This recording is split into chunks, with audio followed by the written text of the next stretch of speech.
Hello everyone, I'm Chicko Dee and welcome to Chicko's Video Dustbin Show. I'm back with another season of more bad movie reviews. Today's episode is a 1982 horror film, Mongrel, directed by Robert A. Burns. Our movie begins with a young dumb guy named Ken confronting a chained mutt in front of a boarding house he's renting a room from. There's Aldo Ray making a guest starring appearance. I guess the filmmakers couldn't pay him any more for screen time. Ken knocks on the front door looking for the owner of the property, who we just met. But he meets Jerry, the young lonely weirdo of the flophouse.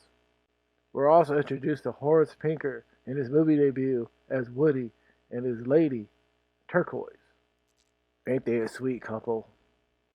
Woody acts like the house's enforcer and rent collector. Terry and the new guy, Ken, become buddies and have a strange relationship. 70s porn star actress Linda Lovelace makes a cameo as a pinball machine. Ted and Carrie go out for something to eat, what happens to be the place where everybody from Flophouse hangs out. He meets Ike the mailman, Toad, Leon, and Sharon.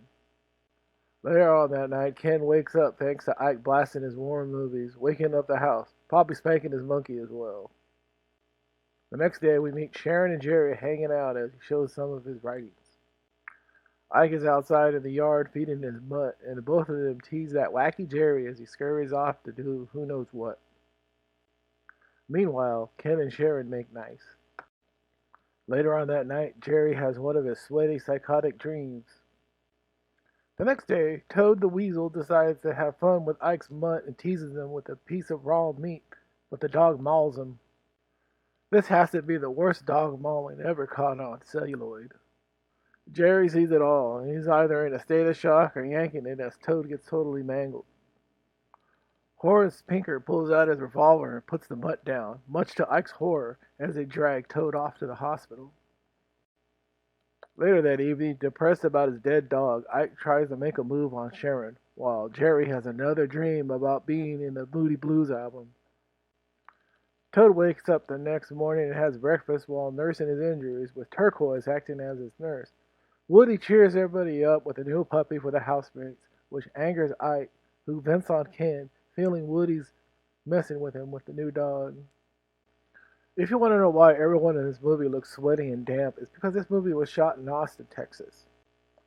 Jerry walks in on Ken and Sharon, who are hanging out and having their usual nighttime chat. That night, Jerry has a dream about being lost in a house of 4 doors. Behind one of these doors is a mangy dog. Seeing the mangy dream dog wakes him up, all sweaty and screaming. The miscreants of the flophouse are hanging out in Woody's attic. Ike whines about losing Sharon to Ken, but Woody bursts his bubble by saying she doesn't even like you. But he schemes with him on how to play a mean prank on Ken. Ike leaves an anonymous letter for Sharon with concert tickets, while Woody sets up a couple of practical jokes in Ken's room. The two goofs go out and dig up the mongrel's grave and wait for Kenny Boy to come home.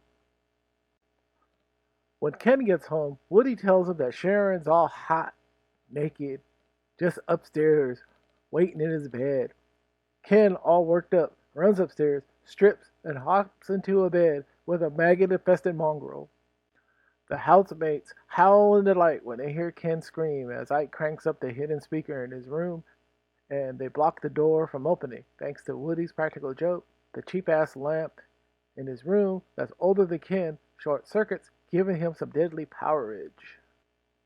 Unfortunately, when the power in the house begins to flicker off and on, they notice that the lamp gag worked too well and find Ken sprawled naked on the bedroom floor. Woody tries mouth-to-mouth, but it doesn't work. Ken's dead, so Ike and Woody clean up the room, throw out the dead dog, out on the lawn before the cops show up. Jerry comes home and freaks out after seeing the maggot-infested dog carcass on the lawn. Sharon comes home from the concert and sees Ken sprawled out on the bedroom floor naked and in his drawers, and freaks out, as does Jerry, who cuddles his body and cries. Woody asks Ike if those two were lovers. Ike and Woody agree to get their story straight before the cops come, while Jerry vows to Sharon to get revenge for the murder of Ken. Later that night, Jerry has another psychotic dream and is awakened by Sharon the next day, who tells him that she's moving out of this crazy-ass flophouse.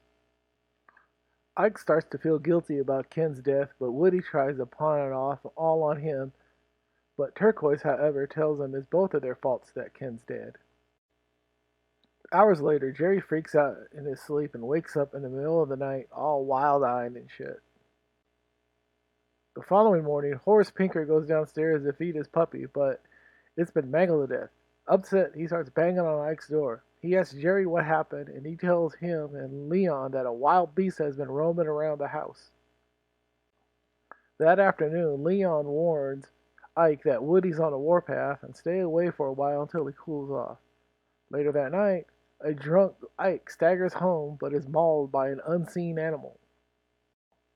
Leon's having breakfast the next day and is interrupted by Jerry, who tells her that a crazy animal was prowling around the house last night again. Leon laughs it off, but Turquoise finds Ike's mangled remains, who screams alert Woody and Leon. An Austin police detective arrives at the house to question everyone about the two deaths that have occurred. The landlord, Aldo Ray, tells the detective and Woody that 2 deaths is too many and everyone needs to vacate his house because these scumbags are giving him a bad reputation around the city of Austin. Sharon calls Jerry to tell him about how she found a new place and begs him to leave the flophouse. Sharon comes over to visit Jerry, but he has another psychotic breakdown. She tries to calm him down by giving him a back rub. Hours later, Sharon is left, and Jerry wakes up in the middle of the night. He goes to the fridge to grab a cold one, but is compelled to go into the cellar. He does, and finds the mangled body of Woody. This causes him to wake up, screaming and sweaty again. Jerry screaming wakes up everybody in the house. Woody hasn't been seen since yesterday, so Toad and Leon go down into the cellar and notice one of the rooms down there has a new padlock on the door.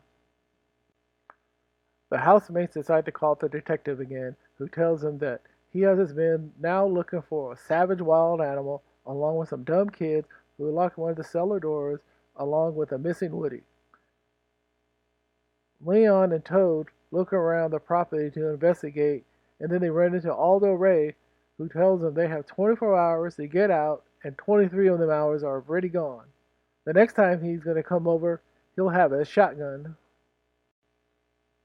Early the next morning, Leon goes into Jerry's room to tell him that Mr. Ray is coming and to leave immediately with all of his belongings, but he's dead to the world. Toad is busy packing up but complains to Leon that he's going to have to make several more trips. Turquoise, however, refuses to leave until Woody comes back home, but she runs into crazy Jerry, who chases her around the house. Turquoise manages to give Jerry the slip and tries to sneak out of the house. She tries to grab the phone and call the police, but Jerry jumps her from behind and drags her into the cellar. The interrupted call to the police gets their attention and they send a squad car to the location of the phone. But since nobody's home and they can't get in, they decide to leave. Toad comes back to haul away another load of his belongings and notices that the door to the cellar is open. He snoops around but is ambushed by a psychotic Jerry and he's left to hang around. Since there was no answer when she called earlier in the day, Sharon decides to go to the flophouse and pay Jerry a visit later on that evening. When she gets inside, she meets a very rattled Jerry who tries to make some sexual advances towards her, but she manages to fend him off. Sharon decides to go into the bathroom despite Jerry asking her not to, and sees the mess that he's made in the sink and everywhere else. Jerry goes full-blown psycho and chases her into the basement and is about to grow Mongrel on her. That's when Aldo Ray shows up, a man of his word with his trusty shotgun.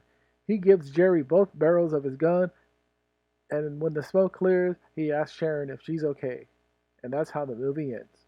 The moral of this story, ladies and gentlemen, is never tease someone who looks like they could kill you, your entire family, and eat breakfast at your kitchen table the next day.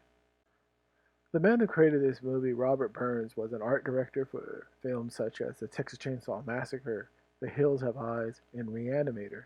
He also starred in Confessions of a Serial Killer after the original lead actor bailed out on the first day of production. But the problem with this movie is it's just a mess. It doesn't know if it wants to be a dark comedy, but it's not because it's not funny. A horror film, but it's not because it's not scary, or a psychological thriller, but it's not thrilling. Just a mediocre, bad movie. The only thing worth mentioning about Mongrel was this was Shocker himself, Mitch Pileggi's feature film debut. Well, thanks for watching another fine episode of Chicko Dee's Video Dustbin Show. I'll see you next time at the video store.